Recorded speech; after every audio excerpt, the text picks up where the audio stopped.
Hello, Khanna residence, कौन बोल रहा है? खन्ना साहब, आपके घर में किसी ने बम रखा है जो अगले 15 मिनट में फट जाएगा। किसने रखा है ये बम? और तुम कौन हो? मैं कौन हूँ ये जानने के लिए पूरी जिंदगी पड़ी है। बस ये समझ लीजिए कि आपका बुला चाहने वाला हूँ। मैं तुम्हारा यकीन क्यों करूं? नहीं करना तो मत कीजिए। 15 मिनट बाद जब बम फटेगा तो अपने आप यकीन हो जाएगा। रखता हूँ। नहीं रुको, मैं यकीन करता हूँ। अब मैं क्या करूं? किसे बुलाऊं मैं? जल्दी से भागिए और पुलिस को लेकर आइए, वही आपकी मदद कर सकती है। ठीक है।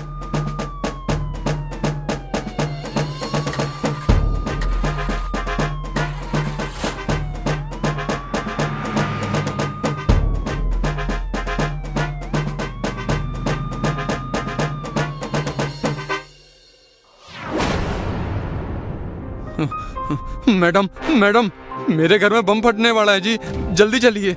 आप जरा शांत हो जाइए और ठीक से बताइए कि क्या हुआ। कुछ भी बताने का टाइम नहीं है मेरे पास मैडम जी। मेरे घर में जो बम है वो 15 मिनट में फटने वाला है। अब चलिए जल्दी मेरे साथ। चलिए।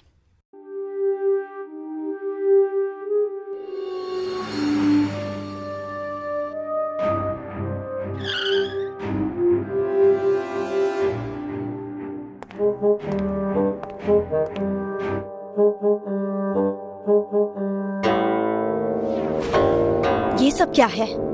15 मिनट तो कब के हो चुके। यहाँ तो कुछ नहीं हुआ। सब ठीक तो है? हाँ, सब ठीक तो है। मुझे भी कुछ समझ नहीं आ रहा मैडम जी। मुझे एक फोन आया था कि तुम्हारे घर में बम है जो 15 मिनट में फटने वाला है। वो शायद एक प्रैंक कॉल था। तुम्हारी वजह से मेरा बहुत सारा टाइम वेस्ट हो गया। आगे से ऐसा कॉल आए तो ध्यान रखना। जी मैडम।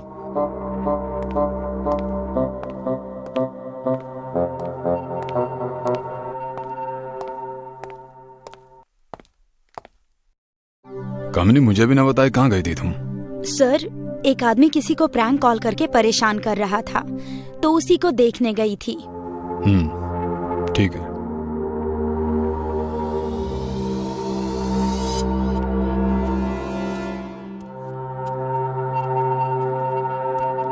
अयो, सर, मेरे घर में बम है। अब जल्दी चलिए सर।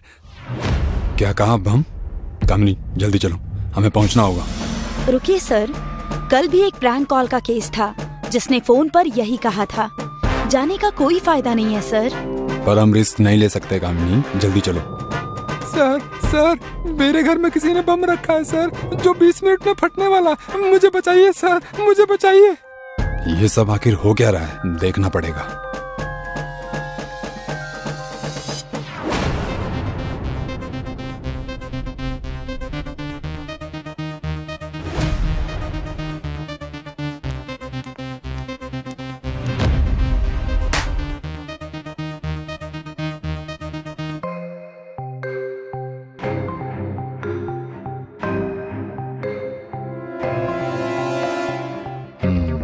ये केस तो कुछ अलग ही है।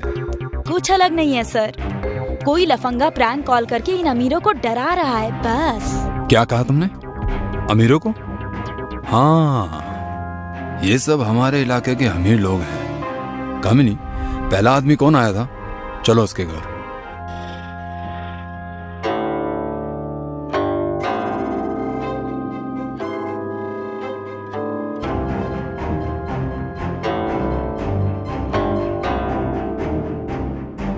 क्या बात है सर, आप इस वक्त यहाँ? तुम जब थाने आए तो तुम्हें आने में कितना समय लगा? मेरे ख्याल से 15 मिनट लगे होंगे सर जी।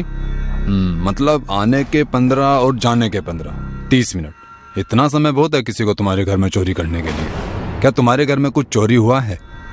नहीं सर जी, सब पैसे गहने बिल्कुल सब सही सलामत है। सर, बाकी के 2 लोग भी हमारे थाने से दूर ही रहते हैं। इसी पैटर्न को पकड़ के चलें तो चोरी करने के लिए सबसे अच्छा मौका है था। कामिनी, उन बाकी 2 लोगों के नंबर है ना तुम्हारे पास? हाँ सर। ठीक है, उन्हें फोन करके पूछो कि उनके घर में उस प्रैंक कॉल के बाद कोई चोरी हुई है या नहीं हुई।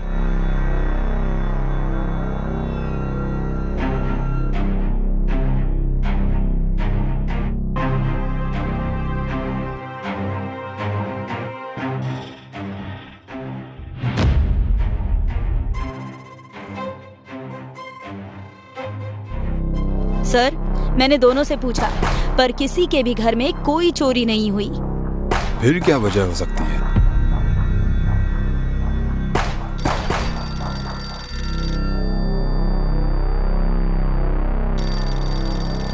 हेलो, पुलिस स्टेशन, क्या हुआ?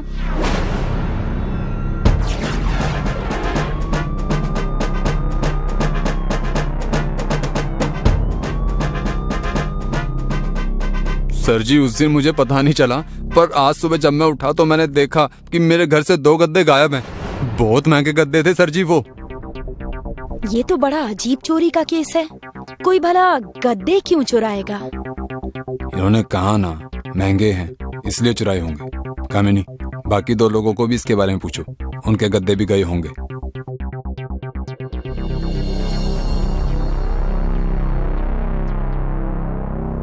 आप सही थे सर, उन्हें मेरे पूछने के बाद अभी पता चला। मतलब वो प्रैंक कॉल सिर्फ गद्दे चुराने के लिए था। नहीं कामिनी, मुझे ये इतना आसान नहीं लगता। कोई सिर्फ गद्दे चुराने के लिए इतना बड़ा प्रैंक कॉल नहीं कर सकता। इसके पीछे जरूर कोई और वजह है। नहीं सर, चोरी ही है, और क्या वजह हो सकती है? खैर जाने दीजिए, मुझे गद्दे नहीं चाहिए सर जी।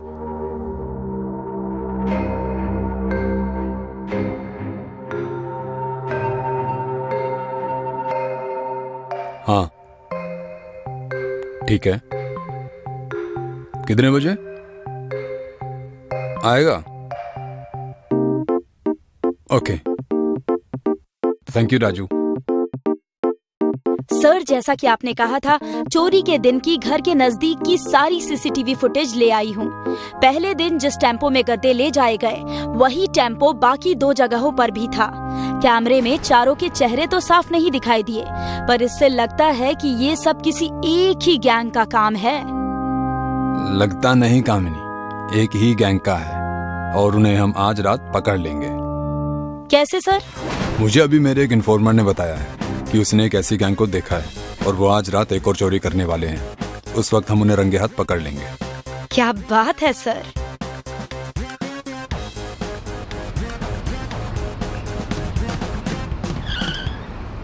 रुको, हाथ ऊपर, नीचे उतरो।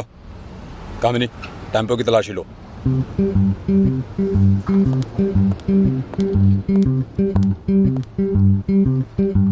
क्यों भाई, चुराना ही था तो पैसे चुराते, गहने चुराते, गद्दे चुराने की क्या जरूरत आ पड़ी? जमीन पर सोते हो क्या तुम लोग? नहीं सर, हमें माफ कर दीजिए, आगे से ऐसा नहीं करेंगे। कर भी नहीं पाओगे बच्चे, राठौर के सामने खड़ा है तू।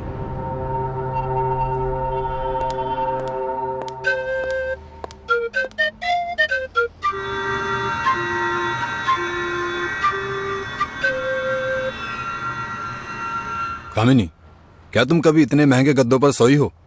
नहीं सर, हमारी सैलरी में कहाँ ये सब आता है। तो जाओ, सोकर देखो। अभी? हाँ हाँ अभी। नहीं सर, जाने दीजिए सर।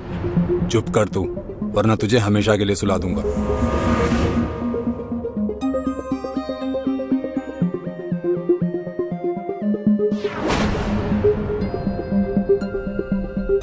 सर, इन महंगे गद्दों पर सोने का कोई फायदा नहीं, बिल्कुल कंफर्ट नहीं है। इनमें दोष गद्दों का नहीं है। तो फिर किसका है? अभी दिखाता हूँ।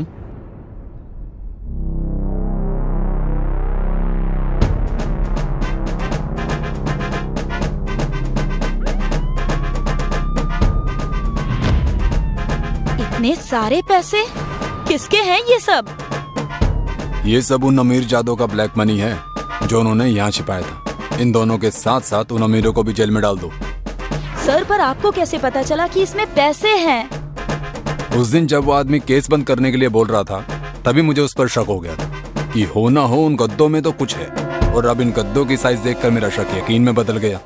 वाह सर, आपके दिमाग का तो जवाब नहीं। अपना तो ऐसा ही है। आधी रात को तकरीबन 2 बजे शीशा समर के साथ गाड़ी में दिल्ली से मुंबई अपने ससुराल जा रही थी। शादी के बाद पहली बार वो ससुराल जा रही थी। शीशा और समर एक दूसरे से बहुत प्यार करते थे। गाड़ी में बैठे वो अपनी आगे के फ्यूचर के बारे में डिस्कस कर रहे थे। समर, आज मैं बहुत खुश हूँ। फाइनली तुम्हारे घर वालों ने हमारी शादी को एक्सेप्ट कर ही लिया। हाँ, इस बात से तो मुझे भी बहुत खुशी हो रही है। मुझे तो यकीन ही नहीं हो रहा है कि पापा ने तुम्हें अपनी बहू के रूप में एक्सेप्ट कर लिया। नहीं तो तुम जानती ही हो कि जब हमने शादी की थी तब मेरे सारे घर वाले तुमसे कितना नाराज थे। मुझे ऐसा लग रहा है कि अब सब कुछ ठीक हो जाएगा। ऐसे ही प्यार भरी बातें करते करते वो घर जा रहे थे। तभी अचानक कुछ गुंडे उनकी गाड़ी के सामने आ गए। उन सब ने एक काले कपड़े से अपने मुंह को ढक रखा था। समर ने जोर से ब्रेक लगाई। सारे गुंडों ने उनकी गाड़ी को चारों ओर से घेर लिया और गाड़ी के दरवाजे का लॉक तोड़ दिया और जबरदस्ती गाड़ी में बैठ गए। उन्होंने समर और शीशा के सारे गहने छीन लिए और उनमें से एक आदमी ने गाड़ी चलाना शुरू किया। शीशा और समर बहुत डर गए थे। वो उनसे अपनी जिंदगी की भीख मांगने लगे। प्लीज हमें छोड़ दीजिए। आपको गहने, पैसे, जो कुछ भी चाहिए सब कुछ ले लीजिए, लेकिन प्लीज हमें छोड़ दीजिए। हम पुलिस या किसी और को कुछ नहीं बताएंगे। प्लीज हमें जाने दीजिए। उन लोगों के बहुत गिड़गिड़ाने के बाद गुंडों ने समर को गाड़ी से बाहर निकाला, लेकिन वो शीशा को अपने साथ लेकर गए। समर ने गाड़ी के पीछे दौड़ लगाई, लेकिन वो गाड़ी दूर जंगल में ले गए थे। समर को कुछ समझ नहीं आ रहा था। समर ने अपने मोबाइल में नजदीकी पुलिस स्टेशन सर्च किया और सीधे पुलिस स्टेशन पहुंच गया। मैम, प्लीज मेरी मदद कीजिए। मेरी वाइफ को बचा लीजिए मैम, प्लीज। पहले शांत हो जाओ और बताओ कि हुआ क्या तुम्हारी वाइफ को। समर ने सारी बात कामिनी को बताई। कामिनी ने फौरन इंस्पेक्टर राठौर को कॉल किया और सारी बात बताई। ओके कामिनी, एक काम करो, समर की एफआईआर लिख लो और शहर के सारे पुलिस स्टेशन में शीशा की तस्वीर भिजवा दो। मैं बस पुलिस स्टेशन पहुंच ही रहा हूँ। Okay sir. कामिनी ने समर की एफआईआर लिखी। कुछ ही देर में इंस्पेक्टर राठौड़ पुलिस स्टेशन पहुंचे। सारी बात जानने के बाद इंस्पेक्टर राठौर ने समर से उसकी गाड़ी की तस्वीर ली और शहर के सारे चेक पोस्ट पर पुलिस को इन्फॉर्म कर दिया। चेक पोस्ट पर समर की गाड़ी की तलाश शुरू कर दी गई। कामिनी, इंस्पेक्टर राठौड़ और समर इंसिडेंट प्लेस पर पहुंचे। तभी समर के मोबाइल पर उसके घर वालों का कॉल आ गया। बेटा, कहाँ हो तुम सब लोग? हम कब से तुम्हारी राह देख रहे हैं। इतनी देर क्यों लग रही है तुम्हें? समर ने रोते हुए सारी बात अपने पापा को बताई। बेटा तुम घबराओ मत, बहू को कुछ नहीं होगा। तुम पहले घर आ जाओ। समर ने बताया कि वो पुलिस के साथ है और जब तक शीशा का पता नहीं लगता वो शांत नहीं बैठेगा। पुलिस अपनी छानबीन कर रही थी। पूरा दिन बीत गया, लेकिन शीशा का कुछ पता नहीं चला। समर मायूस चेहरे के साथ अपने घर गया। घर वाले सभी टेंशन में थे। पुलिस की तलाश जारी थी। सर, आपको क्या लगता है कौन कर सकता है ये सब? हमका तो लागत है कुछ तो गोल मटोल है ही केस में। बात तो तुम्हारी सच है लल्लू पटेल, गोल मटोल तो है। पुलिस ने समर के घर वालों से बात की, लेकिन उन्हें कुछ खास जानकारी नहीं मिली। फिर कामिनी ने समर के घर के पड़ोसी से बात की। तब उन्हें पता चला कि समर के पिता शीशा और समर की शादी के सख्त खिलाफ थे, क्योंकि शीशा एक मॉडल थी, लेकिन समर शीशा से प्यार करता था, इसीलिए उन्होंने शादी कर ली। लेकिन समर के पापा ने उनकी शादी को एक्सेप्ट नहीं किया था, इसलिए समर और शीशा ने घर छोड़ दिया और दिल्ली में जाकर रहने लगे। पुलिस का सीधा शक समर के पापा के ऊपर गया। पुलिस ने समर के पापा को अपने गिरफ्त में ले लिया। तब समर के पापा ने बताया कि पहले उन्होंने शीशा को अपनी बहू के रूप में एक्सेप्ट नहीं किया था, लेकिन अपने बेटे को खो देने के डर से उन्होंने शीशा को एक्सेप्ट कर लिया। लेकिन पुलिस को अभी भी समर के पापा पर शक था। एक दिन समर जब पुलिस स्टेशन जा रहा था, तब उसे शीशा का मेकअप आर्टिस्ट दिखाई दिया, जो दिल्ली में शीशा का शूट से पहले मेकअप किया करता था। समर को याद आया कि जब भी वो शीशा से मिलने उसके स्टूडियो जाया करता था, तब वो मेकअप आर्टिस्ट उसे घूरता रहता था और शीशा को भी अजीब तरह से देखता था। उसका अचानक मुंबई में आना समर को कुछ अजीब लगा। वो उससे बात करना चाहता था, लेकिन तब तक वो लड़का वहाँ से निकल गया था। समर ने जल्दी से पुलिस स्टेशन जाकर पुलिस को इन्फॉर्म किया। कुछ घंटे बाद पुलिस ने उस लड़के को गिरफ्तार कर लिया था। उस लड़के ने बताया कि उसका नाम सलीम है। सर, मैं तो शीशा मैम का सिर्फ मेकअप आर्टिस्ट हूँ। हाँ, वो दिखने में बहुत खूबसूरत थी, इतनी खूबसूरत थी कि उनके चेहरे से नजर नहीं हटती थी। लेकिन सर, कुछ भी हो जाए, हम अपनी औकात तो नहीं भूल सकते ना। शीशा मैम एक फेमस मॉडल थी और मैं एक मेकअप आर्टिस्ट, मेरी उनसे क्या बराबरी सर। ओके, तुम जा सकते हो। Thank you sir. सलीम के जाने के बाद सर, आपने उसे ऐसे ही क्यों छोड़ दिया? मुझे तो वो बेगुनाह नहीं लगता। जरूर वो इस किडनैपिंग में शामिल है। हाँ सर, हमको भी यही लागत है। ये मेकअप मैन मेकअप के साथ साथ कहानी भी बहुत ही अच्छी बनावत है। जो दिखाया जाता है जरूरी नहीं कि हमेशा वैसा ही हो।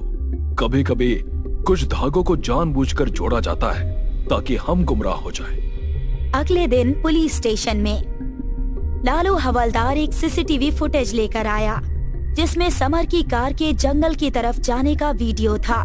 जंगल जाने के लिए बीच में एक हाईवे आता है। उस वीडियो में एक आदमी ने चेक पॉइंट पर अपना हाथ बाहर निकाला था, जिस पर एक टैटू बना हुआ था। पुलिस ने उस टैटू के बारे में जानकारी निकाली। उस शॉप के सीसीटीवी फुटेज में उसका चेहरा साफ दिखाई दे रहा था। शॉप के ओनर ने बताया कि उसका नाम रंगा है और उसने 1 महीने पहले ही वो टैटू बनवाया था। सभी वापस पुलिस स्टेशन आ गए। तभी पुलिस के पास समर और उसके पापा की कॉल हिस्ट्री के रिकॉर्ड्स की रिपोर्ट आ जाती है, जिसमें वो लोग नोटिस करते हैं कि एक कॉल बार बार समर को आ रहा था। कामिनी ने जब वो नंबर ट्रैक किया तो पता चला कि वो तो फॉरेस्ट एरिया से आ रहा है। कामिनी, इंस्पेक्टर राठौड़ और लालू हवलदार फॉरेस्ट एरिया की तरफ गए। कुछ देर अंदर जाने के बाद कुछ गुंडों ने पुलिस पर हमला किया। गुंडे और पुलिस के बीच में हाथापाई हुई। हाथापाई में इंस्पेक्टर राठौड़ और कामिनी ने गुंडों को पकड़ लिया। हाथापाई के बीच इंस्पेक्टर राठौड़ ने देखा कि ये वही गुंडा है जिसने हाथ पर टैटू बनवाया है।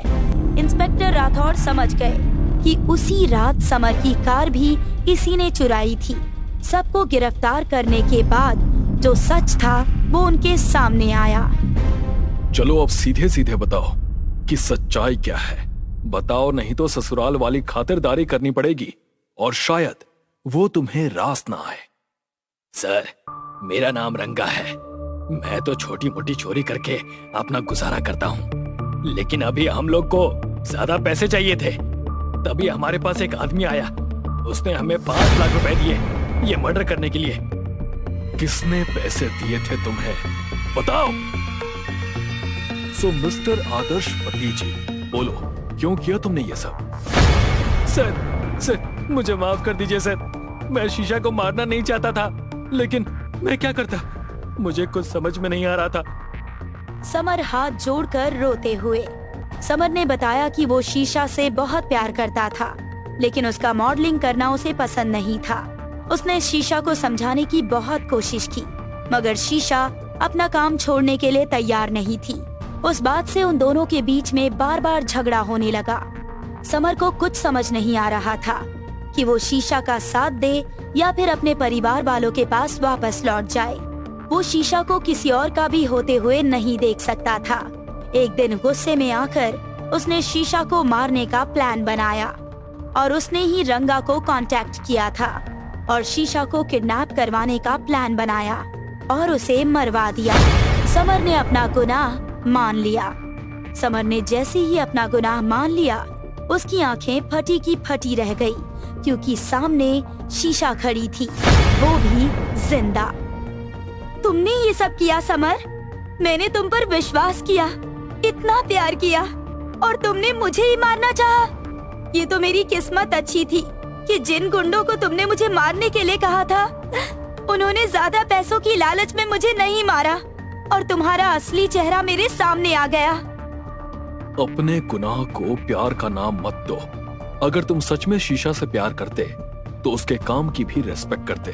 तुम्हें एक खूबसूरत बीवी चाहिए थी बस। अब जेल में बैठकर आराम से अपने प्रमोशन के ऐड बनाना। प्यार का ऐसा भी एक चेहरा होता है, ये आज देख लिया। लेकिन सर, आप कभी किसी गुनहगार को नहीं छोड़ेंगे, ये बात आज कंफर्म हो गई। आपका जवाब नहीं सर। हाँ सर, आप तो बहुत बढ़िया हो। अपना तो ऐसा ही है कामिनी।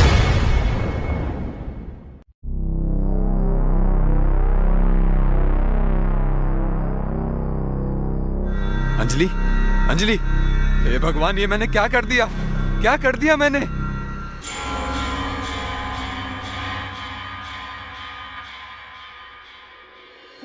सर, मैंने अपनी पत्नी अंजलि का खून कर दिया है। क्या? पर क्यों मारा तुमने अपनी पत्नी को? सर, मैं नशे में था, कुछ समझ नहीं पाया। मैंने तो सिर्फ उसे डराने के लिए गन उठाई थी। पता नहीं गोली कब चल गई सर। अच्छा, ठीक है, चलो।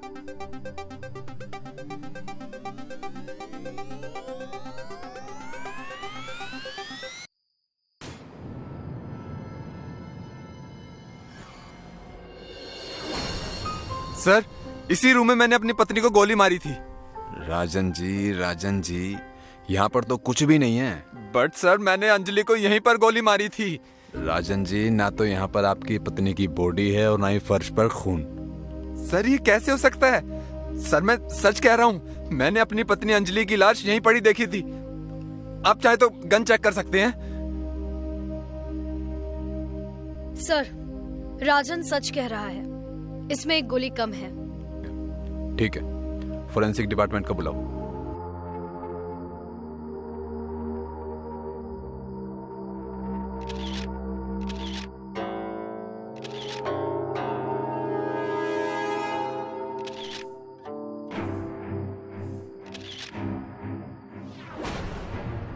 खून के निशान तो हैं, पर लाश यहां से कौन ले जाएगा और किस लिए?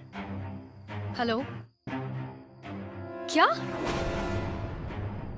सर, वर्सोवा नदी के पास अभी एक औरत की लाश मिली है।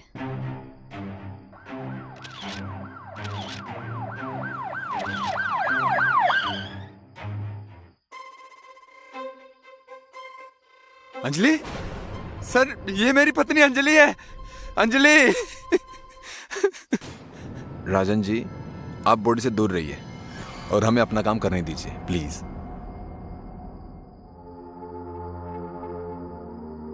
राजन जी, आपकी पत्नी की बॉडी में कहीं भी गोली लगने के निशान नहीं है।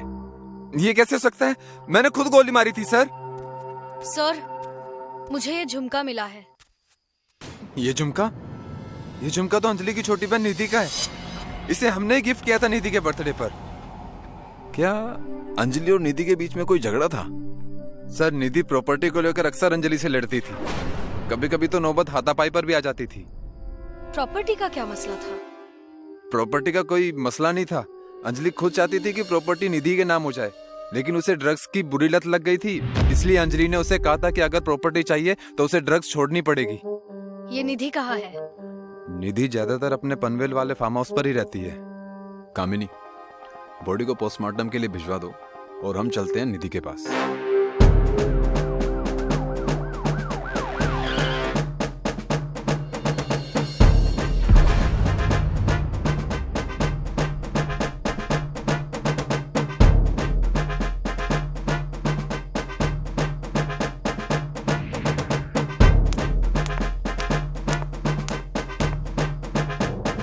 Sir, suicide note. मैंने अपने नशे की लत को पूरी करने के लिए अपनी बड़ी बहन अंजलि को मार दिया। मुझे जीने का कोई हक नहीं। दीदी, हो सके तो मुझे माफ कर देना। आपकी छोटी बहन निधि आपके पास आ रही है। सर, निधि खूनी थी और अब वो नहीं रही। इसका मतलब सर, केस खत्म। कामिनी, जब तक दोनों बॉडी की पूरी रिपोर्ट नहीं आ जाती, ये केस खत्म नहीं होगा। और हाँ, दोनों घर के आसपास के सीसीटीवी अच्छे से चेक करो।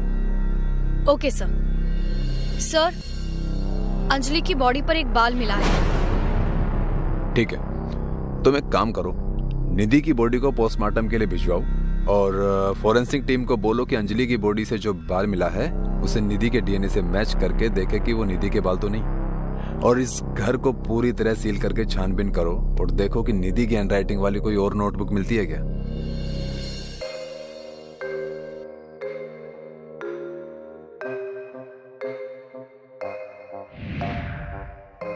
सर एक डायरी मिली है।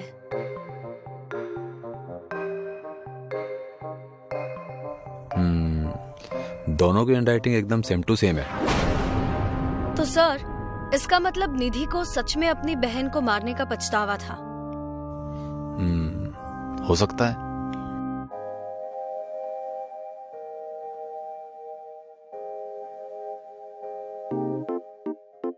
सर अंजलि की पोस्टमार्टम रिपोर्ट से पता चला है कि उसकी मौत पानी में डूबने से हुई है, लेकिन उसके सर पर एक चोट का निशान भी नहीं है। उसे किसी भारी चीज से मारा गया था, लेकिन ऐसी कोई भी भारी चीज हमें अभी तक नहीं मिली है। कोई नहीं, खूनी का पता तो चल गया। निधि जिंदा होती तो बता देती वो भारी चीज है कहाँ, लेकिन वो तो। सर अंजलि की बॉडी पर जो बाल मिला था वो निधि के डीएनए से मैच नहीं हुआ। क्या? इसका मतलब खूनी कोई और है? जी सर, आप सही कह रहे हैं, क्योंकि अंजलि और निधि के घर के पास वाले सीसीटीवी फुटेज को जब मैंने देखा तो एक रेड कैप वाला इंसान नजर आ रहा है जो दोनों ही जगह पर कैप से आया है।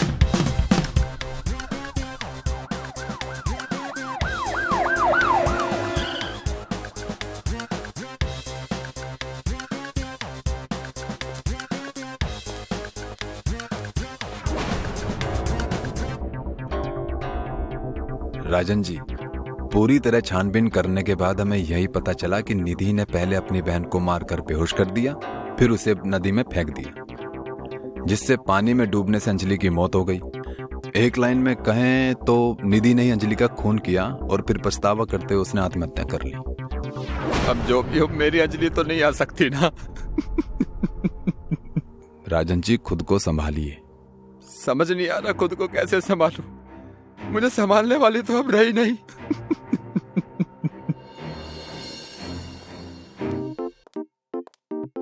सर, आपने डीएनए रिपोर्ट की बात राजन से क्यों छुपाई? छुपाई नहीं कामिनी, जानबूझकर नहीं बताया ताकि हमें जाल बिछाने का वक्त मिल सके। सर, आप तो कमाल हैं। अपना तो ऐसा ही है। सर, अब आगे क्या करना है? Just wait and watch.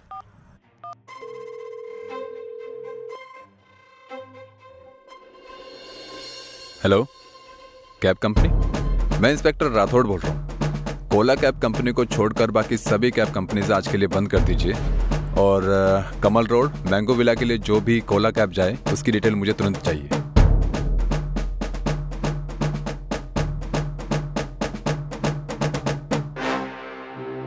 Rajan ji, कहीं जाने की तैयारी है क्या? अब क्या बताऊं इंस्पेक्टर साहब, जब से मेरी अंजलि मुझे छोड़कर गई है तब से ये घर मुझे काटने को दौड़ता है। खैर, जो होना था सो हो गया। आप लोग बताइए, यहाँ फिर से क्यों आए हैं? कुछ भूल गए क्या? हाँ, आप बता सकते हैं कि कत्ल वाले दिन अंजलि से कोई और भी मिलने आया था क्या? सर, अंजलि बहुत रिजर्व टाइप की थी, इसलिए घर पर उससे मिलने कभी कोई नहीं आता था। लेकिन आप लोग मुझसे ये सब क्यों पूछ रहे हैं? आप लोगों को तो पता चल गया था ना कि अंजलि को निधि ने ही मारा था। हमें तो ये भी पता चला है राजन जी कि अंजलि की बॉडी में जो बाल मिला है वो निधि का नहीं है। मतलब ये अंजलि और निधि के कत्ल में किसी और का हाथ है। क्या? ये आप क्या कह रहे हैं इंस्पेक्टर साहब? निधि ने खुद सुसाइड नोट में कबूल किया है कि उसी ने अंजलि को मारा है, तो फिर आप ये नई कहानी क्यों बना रहे हैं? कहानी है या हकीकत, वो तो हम आपको बाद में दिखाएंगे, लेकिन फिलहाल आप शहर छोड़कर कहीं नहीं जा सकते।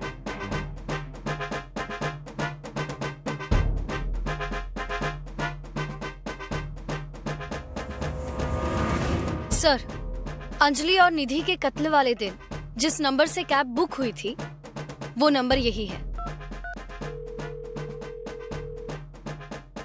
हेलो, ओके, ठीक है, ड्राइवर का नंबर भेज दीजिए जल्दी।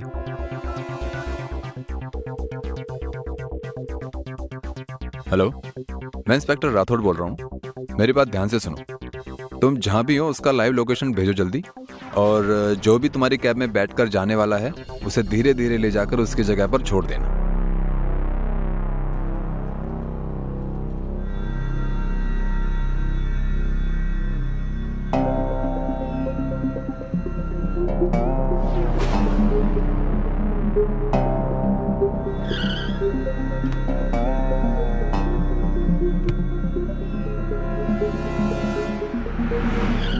क्यों फोन करके बुलाया?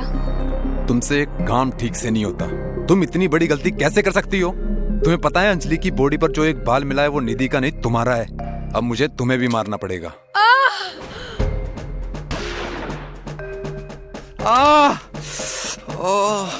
बहुत हो गया लुक्का छुपी करके, अब सच बोलने का समय आ गया है। ये बताओ, क्यों मारा तुमने अंजलि और निधि को? अब मैंने तुम्हें मना किया था ना यहाँ आने के लिए, फिर तुम क्यों आई? मत भूलो कि अभी तक हमारा तलाक नहीं हुआ है। फिर भी ज्यादा के लालच में तुमने अमीरजादी अंजलि को फंसाकर जो उससे शादी की है ना। अगर सोचो, अंजलि को तुम्हारी सच्चाई के बारे में पता चल जाए तो तुम्हारा क्या होगा? तो तुम ब्लैकमेल कर रही हो? क्या चाहती हो? ज्यादा कुछ नहीं, बस हर महीने 5 लाख। राजन, शादीशुदा होने के बावजूद भी तुमने मुझसे शादी की, सिर्फ और सिर्फ मेरी जायदाद के लिए। इतना बड़ा धोखा। लेकिन अब मैं अपनी सारी जायदाद निधि के नाम कर दूंगी और तुम्हें तलाक देकर भिखारी बना दूंगी। तुम जिंदा रहोगी तब ना।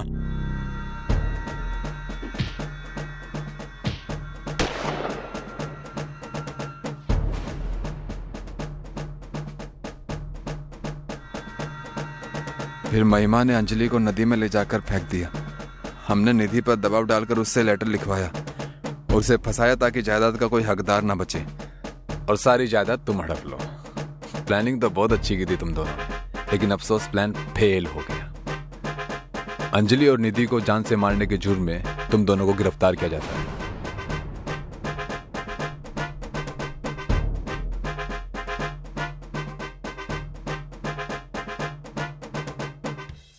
सर, एक बात मुझे समझ में नहीं आ रही कि महिमा तो किसी भी कैब से आ सकती थी, तो वो कोला कैब से क्यों आई? क्योंकि कोला कैब को छोड़कर मैंने सारी कंपनीज को बंद कर दिया था, तो ऑप्शन में सिर्फ कोला कैब ही बचा। समझी? सर, आप तो कमाल है। अपना तो ऐसा ही है।